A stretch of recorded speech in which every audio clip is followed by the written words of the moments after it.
तो फिर से बहुत बहुत स्वागत है आप सभी का हमारे YouTube चैनल में। और आज के इस वीडियो में क्लास 10th का संस्कृत का जो आपका बुक है प्यूसम भाग 2 बुक, इस बुक से आपका चैप्टर वाइज ऑब्जेक्टिव क्वेश्चन जो है डेली का डेली डिस्कशन करवाने वाले हैं।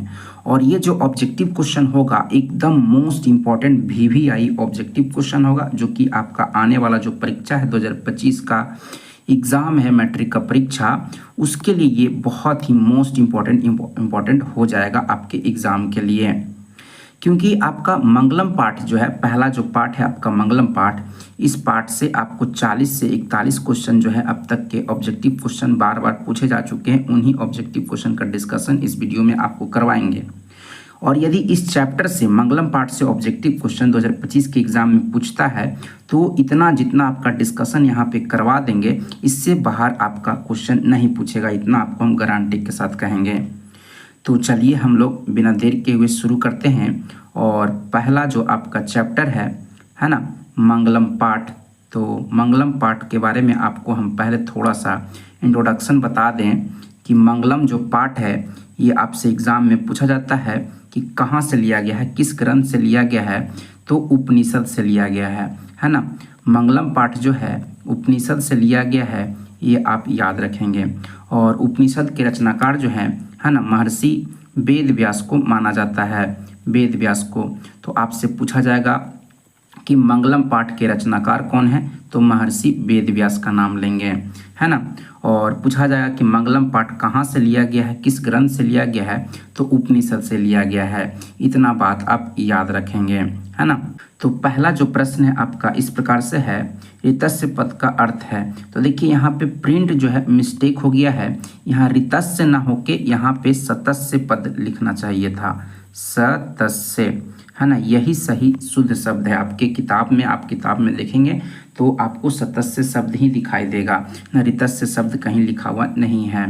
तो यहाँ पे प्रश्न पूछना चाह रहा है कि सतस्य पद का अर्थ क्या होता है ना। तो सतस्य पद का अर्थ होता है सत्य का। जैसे बालकस्य आप लोग पढ़ते हैं, है ना, बालकस्य, बालकस्य मतलब बालक का, ठीक है। ये षष्ठी विभक्ति एक वचन का शब्द है, सतस्य जो है षष्ठी विभक्ति एक वचन है। तो सही उत्तर पहला का ऑप्शन सी हो जाएगा। दूसरा जो प्रश्न है, सतस्य, देखिए सतस्य शब्द लिखा हुआ है ना, तो ऋतस्य नहीं होगा, सतस्य होगा। सतस्य मुखम केन पात्रेन अपहितम, सतस्य का, सत्य का मुख किस पात्र से ढका हुआ है। देखिए ये संस्कृत में प्रश्न लिखा हुआ है और इसको हिंदी में भी कन्वर्ट किया है। यानी कि आपसे प्रश्न यहाँ पूछना जा रहा है कि सत्य का मुख किस पात्र से ढका हुआ है। 4 ऑप्शन दिया हुआ रहेगा, तो इसका सही उत्तर हो जाएगा सोने से, है ना। सोने से हो सकता है, या स्वर्ण लिखा हुआ रह सकता है कि स्वर्ण से ढका हुआ है, या स्वर्णमयी पात्र लिख सकता है, ठीक है। तो सत्य का मुख जो है सोने के पात्र से ढका हुआ है, ऑप्शन ए सही उत्तर हो जाएगा। एकदम आपको जो डाउट होगा ना, एकदम आपको क्लियर कर देंगे, इतना अच्छा से आपको एक्सप्लेन कर देंगे कि आपको ऑब्जेक्टिव को लेकर के कोई दिक्कत नहीं होगा, है ना। बस आप पूरा वीडियो ध्यान से देखते चलें। तीसरा प्रश्न है, जीवों के शरीर रूपी में क्या छुपी हुई है। तो जीवों के शरीर रूपी में, है ना, यहाँ गुफा लिखना चाहिए था, शरीर रूपी गुफा में यहाँ गुफा लिखना चाहिए था, क्योंकि किताब में गुफा शब्द का यूज किया गया है। गुफा का मतलब हृदय को कहा गया है, हृदय को कहा गया है। तो शरीर के, जीवों के शरीर रूपी गुफा यानी कि हृदय में क्या छुपा हुआ है, तो आत्मा छुपा हुआ है। क्या छुपा हुआ है, आत्मा छुपा हुआ है, ऑप्शन डी सही उत्तर हो जाएगा। फिर चौथा प्रश्न है, यथा नद्यः स्यन्दमानः डैश खाली स्थान पुरुषमेवपैति दिव्यम पद्यांश किस उपनिषद का है ना। यानी कि आपको जो 5 श्लोक दिया हुआ है मंगलम पाठ में, आपसे एग्जाम में पूछा भी जाता है कि मंगलम पाठ में कुल पदों की, है ना, श्लोकों की संख्या कितना है। तो मंगलम पाठ में कुल श्लोक की संख्या जो है 5 है। तो 5 श्लोक में से एक श्लोक को क्या किया है, यहाँ पे लिख दिया है, आधा लिख दिया, और कह रहा है कि ये श्लोक जो है किस उपनिषद से लिया गया है ना। उपनिषदों की संख्या कुल 108 है, जैसे कि कठोपनिषद, मुंडकोपनिषद, ईशावास्य उपनिषद, श्वेताश्वर उपनिषद। तो जो भी श्लोक लिखा हुआ है ना, उसके बगल में आपकी किताब में देखेंगे, है ना उपनिषद का नाम लिखा हुआ है। तो आप देखें, है ना, श्लोक को देखेंगे, यथा नद्यः स्यन्दमानः, है ना, और इसको मिलाएंगे कि किस श्लोक के, है ना, इस श्लोक के बगल में कौन सा उपनिषद लिखा हुआ है। तो ये जो श्लोक है यथा नद्यः स्यन्दमानः, है ना, डैश पुरुष में प्रति दिव्यम, इसके बगल में आपको एक श्लोक उपनिषद लिखा हुआ दिखाई देगा जिसका नाम है मुंडकोपनिषद। तो ऑप्शन सी सही उत्तर हो जाएगा, मुंडकोपनिषद इसका आंसर हो जाएगा। समझ रहे हैं बात को। फिर आपका केन पंथा विततो देवयाना, है ना, यानी कि यहाँ पे हिंदी अर्थ भी दे रहा है, देवयान का मार्ग किससे प्रशस्त होता है, इसका अर्थ ये है। तो देवयान का मार्ग मतलब कि देवलोक का मार्ग जो है सत्य से, है ना, प्रशस्त होगा। ऑप्शन सी सही उत्तर हो जाएगा। फिर आपका 6 नंबर है अत्येति पद का अर्थ है ना, अत्येति पद का अर्थ क्या हो जाएगा, तो पार कर जाता है, सुना जाता है, देखा जाता है, कार्य किया जाता है। तो इसका सही उत्तर हो जाएगा पार कर जाता है ना। सत्य के मार्ग पर चलकर आप क्या करेंगे, है ना, इस मोह माया की दुनिया को आप पार कर जाएंगे, ऐसा इसका कहने का अर्थ है। पूरा श्लोक में जब आप पढ़ेंगे तो देखेंगे। तो यहाँ अत्येति पद का अर्थ हो जाएगा पार कर जाता है। ऑप्शन ए सही उत्तर हो जाएगा। फिर आपका 7 नंबर प्रश्न है मंगलम पाठ का प्रथम मंत्र किस उपनिषद से लिया गया है। तो प्रथम आप मंत्र देखेंगे, प्रथम श्लोक देखेंगे, उसके बगल में एक उपनिषद का नाम लिखा हुआ है जिसका नाम है ईशावास्य उपनिषद, है ना। तो ईशावास्य उपनिषद ऑप्शन सी सही उत्तर हो जाएगा। ठीक है, 7 का ऑप्शन सी सही उत्तर हो जाएगा। फिर 8 नंबर प्रश्न है मंगलम पाठ में कैसे मंत्र संकलित हैं, है ना। ऑप्शन दिया हुआ गद्यात्मक पद्यात्मक, है ना, गद्यात्मक पद्यात्मक दोनों, तुकात्मक, क्या लिखा हुआ है। ठीक है, तो आपको हम बताते हैं गद्यात्मक का मतलब होता है कहानी के रूप में लिखा हुआ होना।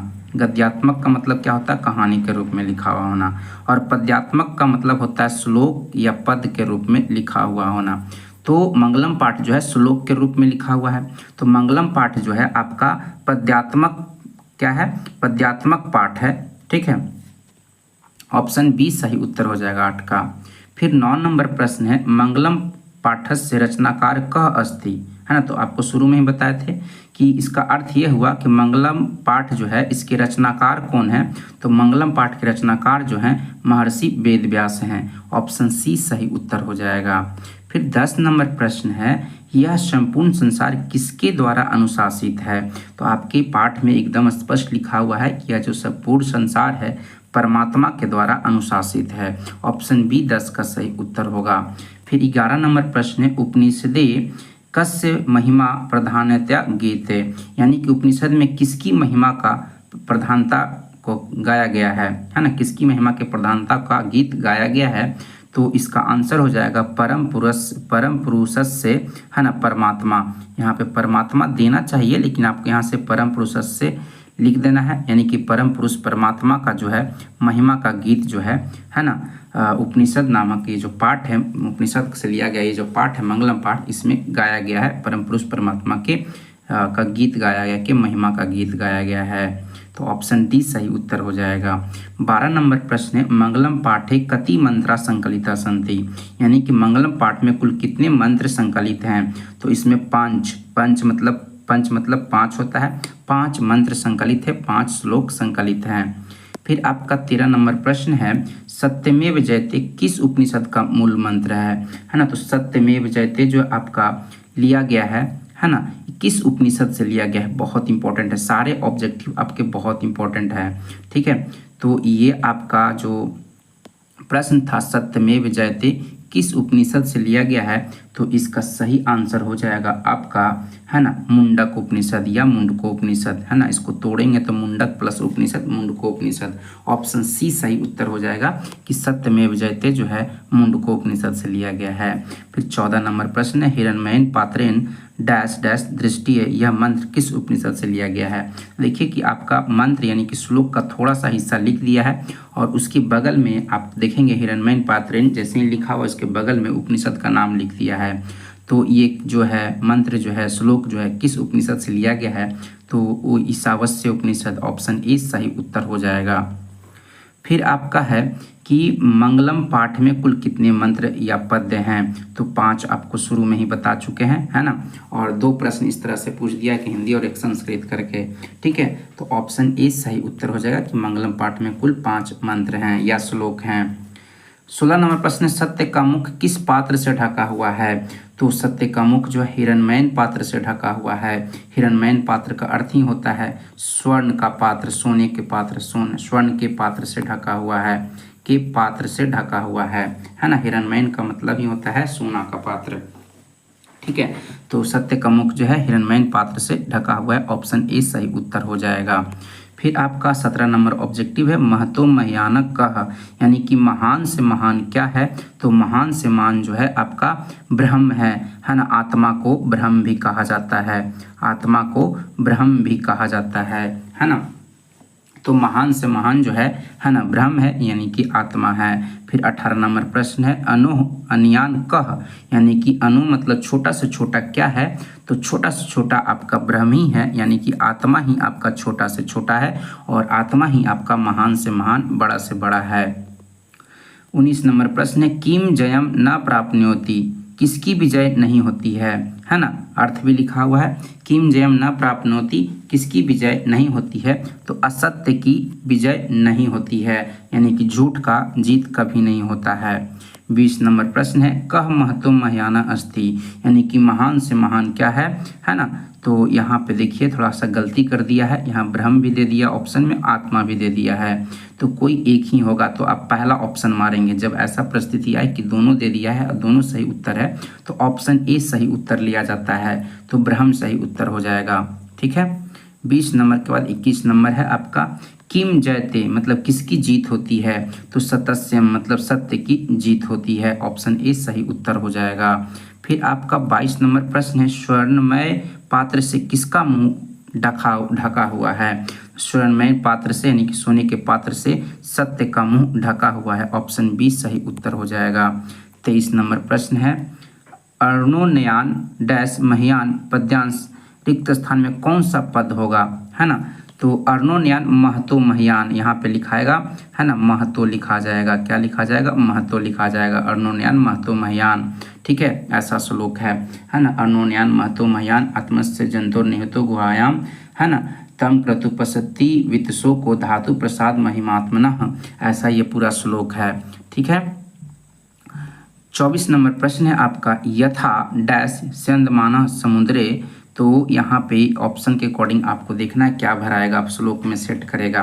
तो यथा नद्यः, आप पूरा श्लोक पढ़ेंगे तो लिखा हुआ है यथा नद्यः स्यंदमानः समुद्रे अस्तम गच्छन्ति नाम रूपे विहाय तथा विद्वान नाम रूपाद विमुक्ता परमात्परम पुरुष में पैति दिव्यम, ऐसा पूरा श्लोक लिखा हुआ है। तो यहाँ पे है ना यथा नद्यः, नद्यः बहुवचन लिखा हुआ है, आपकी किताब में भी लिखा हुआ है बहुवचन, है ना, यानी कि नदियाँ जिस प्रकार नदियाँ जो है ना क्या होती है अपने नाम और रूप को छोड़कर समुद्र में मिल जाती है, तो नदियाँ बहुवचन नद्यः, ऑप्शन सी सही उत्तर हो जाएगा।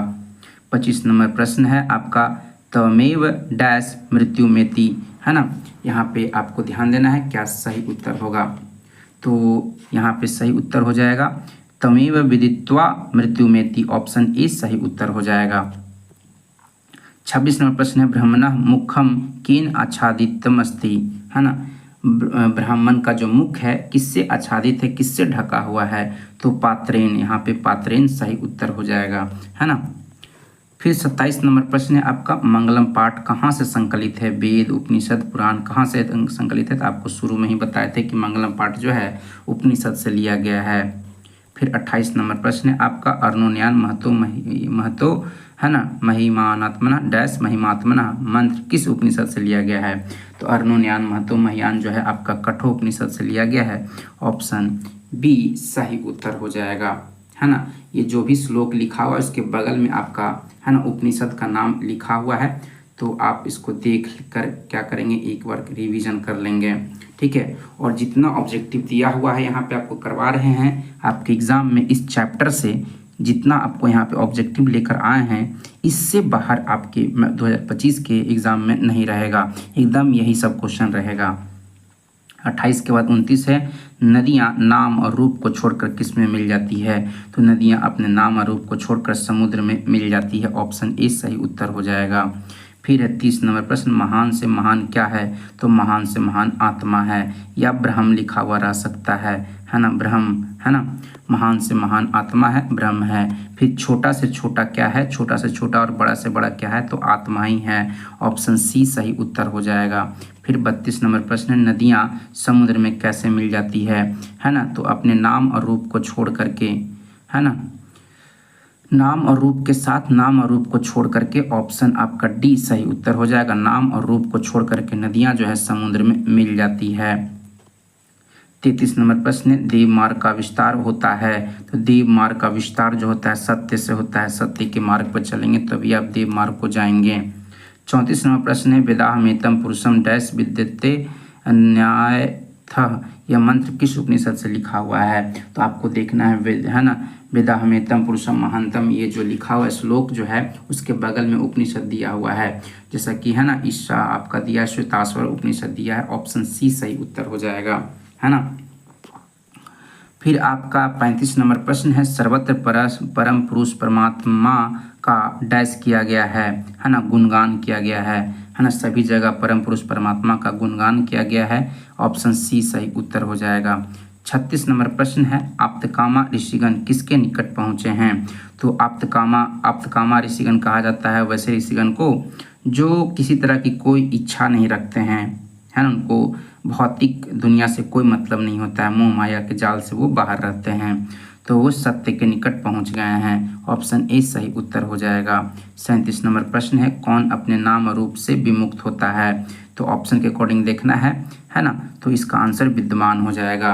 एक श्लोक आपका एक स्पष्ट लिखा हुआ है ना, यथा नद्या सेंदमाने माना समुद्रे अस्तम गच्छन्ति नाम रूपे विहाय तथा विद्वान नाम रूपाद विमुक्तः परमात्मनः परम पुरुष में प्रति दिव्यम, यानी कि विद्वान जो है अपने नाम रूप को छोड़ करके परम पुरुष परमात्मा में मिल जाते हैं।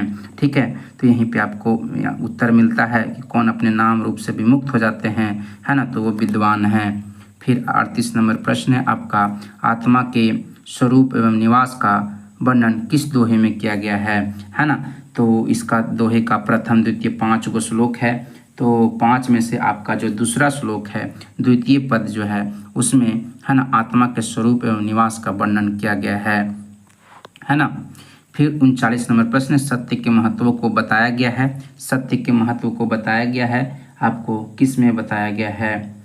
तो आपको तीसरा जो है बताया गया है, तृतीय दोहे जो है, तीसरा जो श्लोक है उसमें सत्य के महत्व को बताया गया है। इसमें कहा गया है, सत्यमेव जयते नानृतम सत्येन पंथा विततो देवयानः येनाक्रमन्ते ऋषियो हाप्तकामा यत्र तत् सतस्य परम निधानम, यानी इसमें सत्य के महत्व को बताया गया है कि सत्य की ही जीत होती है, सत्य की जीत नहीं होती है। तो जो कि ये तीसरा श्लोक है, तो ऑप्शन सी सही उत्तर हो जाएगा।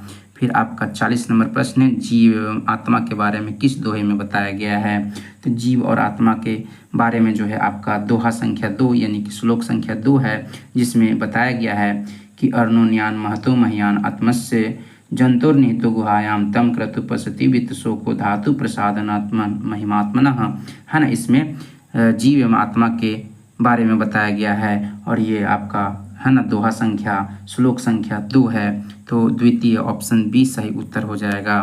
फिर आपका 41 नंबर क्वेश्चन है, आत्मा मनुष्य की हृदय रूपी डैश में निवास करता है, गुफा में निवास करता है ना। ऑप्शन बी सही उत्तर हो जाएगा। इस प्रकार से आपका पूरा मंगलम पाठ से पूछे जाने वाले जितने आपका अब तक मतलब 10 साल का ये कॉम्बिनेशन है, एकदम 2025 का अपडेटेड एग्ज़ाम के लिए ये डाटा है आपका, ठीक है ना। तो ये मटेरियल आपको 2025 के परीक्षा में एकदम पूरा का पूरा काम आएगा, ये हम आपको फुल गारंटी देते हैं। तो चलिए हम लोग मिलते हैं नेक्स्ट दूसरे चैप्टर में मिलेंगे। तब तक आप लोग चैनल को सब्सक्राइब कर दें, लाइक कर दें, ताकि, है ना, आपके लिए कंटिन्यू वीडियो अपलोड करते रहें। Thank you.